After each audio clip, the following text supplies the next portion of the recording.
मेरठ में हमारे उस दौर के स्वतंत्रता के लिए संघर्ष कर रहे फौज की सेना और किसानों ने उस समय के मिलिट्री कैंटोनमेंट पर कब्जा किया और मेरठ से दिल्ली की ओर लोगों ने कूच किया। और 1857 तब से हमारे इतिहास में आज़ादी के पहले जंग के रूप में, पहली लड़ाई के रूप में इतिहास में दर्ज है।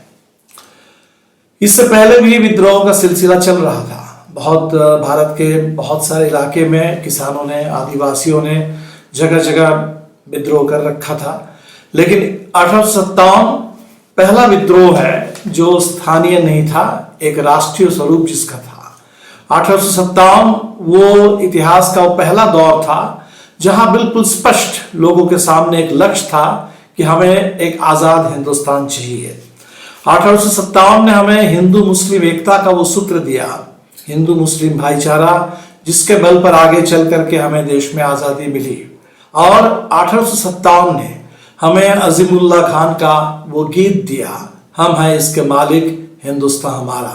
और जिस गीत में हम ये देखते हैं कि पहली बार इस देश में, जिसको हम कहेंगे पॉपुलर सॉवरेनिटी, हम हैं इसके मालिक, हिंदुस्तान हमारा, इस पूरे मुल्क पर आवाम की जो मिल्कियत है उसकी अवधारणा पहली बार इस गीत में सामने आती है।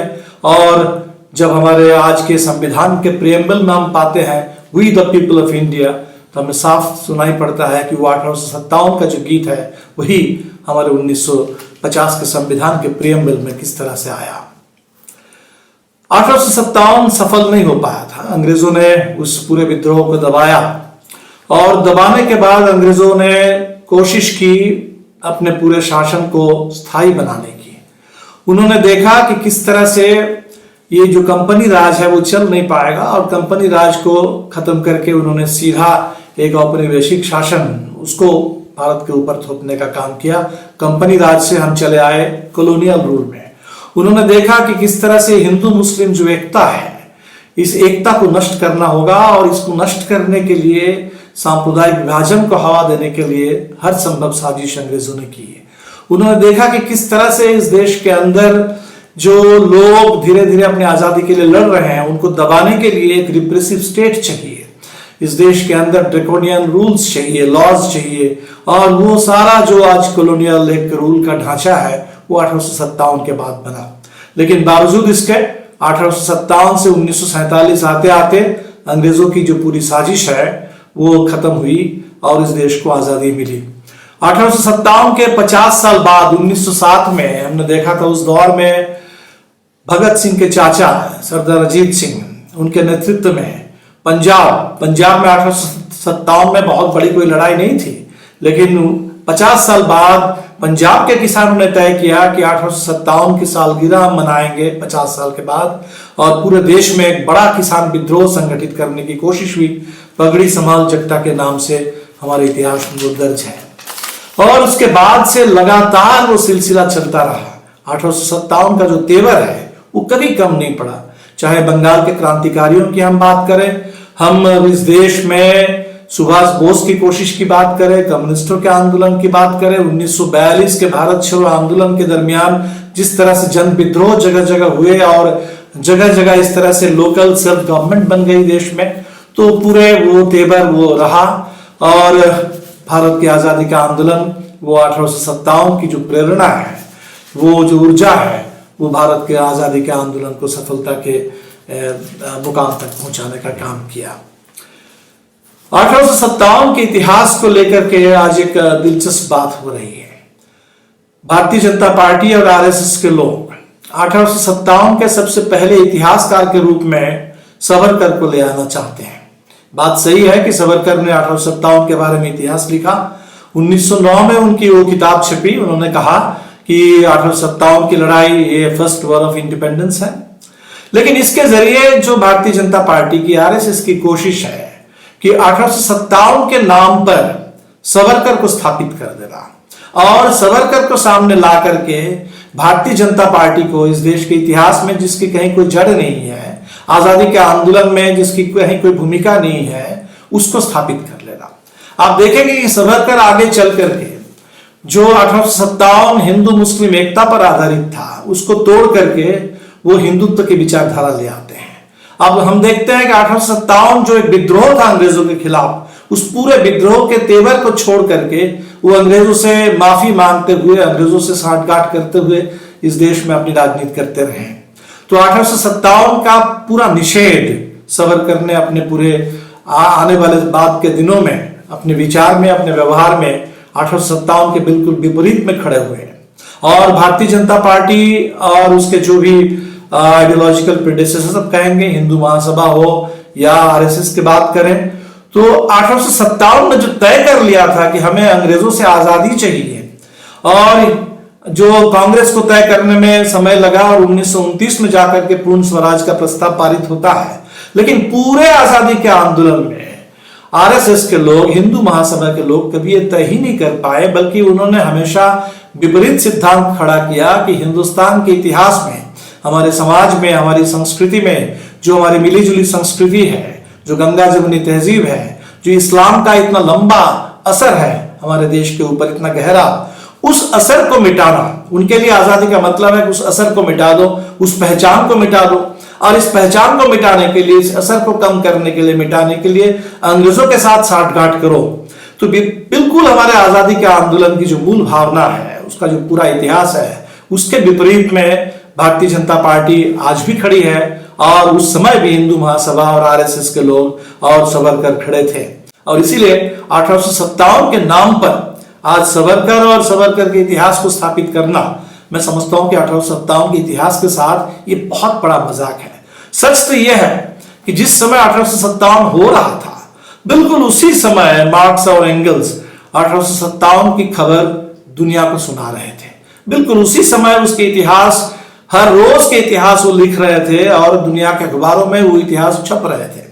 और उस पूरे विद्रोह को दबाने के बाद अंग्रेजों ने जिस तरह से हिंदुस्तान में एक बर्बरता का नंगा नाच किया, उसका भी भंडाफोड़ मार्क्स ने उसी दौर में किया। उन्होंने कहा, दिखाया कि किस तरह से अंग्रेज अपने देश में जिस स्वतंत्रता की बात करते हैं, जिस सभ्यता की बात करते हैं, और हिंदुस्तान में जो उसका उपनिवेश था उस समय, बिल्कुल उसका उल्टा, वहां गुलामी और बर्बरता का नंगा नाच चल रहा था। और इसको मार्क्स और एंगल्स ने उसी दौर में 1857 के इतिहास के बल पर उन्होंने उसको स्पष्ट किया था। और इसीलिए 1857 की उसके इतिहास की भी जो विरासत है, उस इतिहास को लिखने और उस पूरे इतिहास को आगे बढ़ाने की वो विरासत भी इस देश में कम्युनिस्टों के पास है, पूरे दुनिया में जो प्रगति के लिए लड़ने वाले लोगों के पास है, वो विरासत कतई भारतीय जनता पार्टी और आरएसएस के पास नहीं है। एक बात और नोट करने लायक है, 1857 अगर सफल नहीं हो पाया, उसके पीछे एक बहुत बड़ा कारण उस समय था कि जब हमारे देश के इतने बड़े पैमाने पर सेना के लोग लड़ रहे थे, किसान लड़ रहे थे, और उसी समय हिंदुस्तान के कुछ राजघराने के लोग अंग्रेजों का साथ दे रहे थे। जिस समय लक्ष्मीबाई लड़ रही थी, हजरत महल लड़ रही थी, उसी समय सिंधिया परिवार या इसी तरह से बहुत सारे राज परिवार वो अंग्रेजों के साथ थे।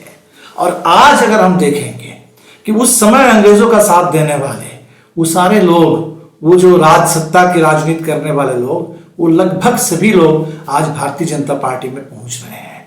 तो एक तरह से उस समय जो सांप्रदायिकता का मामला था, वो भी आज भारतीय जनता पार्टी में बिल्कुल परवान चढ़ रहा है। और उस समय अंग्रेजों के साथ कोलैबोरेशन का, उस पूरे देश की आज़ादी के खिलाफ खड़े रहने की, वो जो पूरे विश्वासघात का एक इतिहास है, वो इतिहास भी आज भारतीय जनता पार्टी में ही अपनी जगह उसको मिल रहा है।